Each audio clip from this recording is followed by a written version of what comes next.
রাস্তার পাথরকে ফেললো বে, হ্যাঁ সরকারের রাস্তা বলে যা ইচ্ছা তাই নাকি? হ্যাঁ, তোর বাড়ির কারেন্ট কাটা থেকে কেউ আমাকে রুখ করতে পারবে না। কত বড় প্রধানমন্ত্রী আছে ডাকালি আসিস কেন কাটবি? কারণ তুই আমার কারেন্ট চুরি করে ইউজ করিস। তোর কারেন্ট তুই এমন ভাবে বুঝছিস হয়তো তুই বাড়ি থেকে কারেন্ট মানে আসি। তো তুমি হুক লাগিয়ে কারেন্ট ব্যবহার করছো কেন?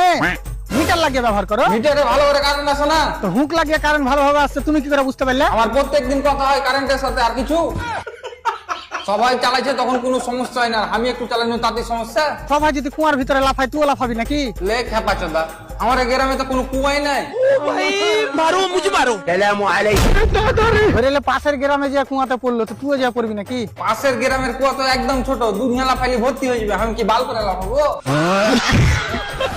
দেখ খাপা চোদা, এটা একটা কথার কথা। আর চারজন যদি খারাপ কাজ করে তো তুইও করবি নাকি? কি করে বলবো মারা, ওই চারজনের সাথে আমার কথা হয়নি। তোর মাথা পাতা খারাপ হয়ে গেছে নাকি? এতে মাথা খারাপের কি আছে? ওই চারজনে কিছু বলবে তাহলে তো লাফাবো আমি, না ওই চারজনের উপর লাফিয়ে যাবো? শালা গরমে এমনি পিছনে চামড়া উঠে লিখিয়ে এসে মারা। আর এই বেশি বেশি করে মনে হচ্ছে লিখাতে হয়েছে। কারেন্টের কাজ ছেড়ে দিয়ে আমি শালা এসির কাজ ধরে যাই, অন্তত একটু হাওয়াটা খেতে পাবো।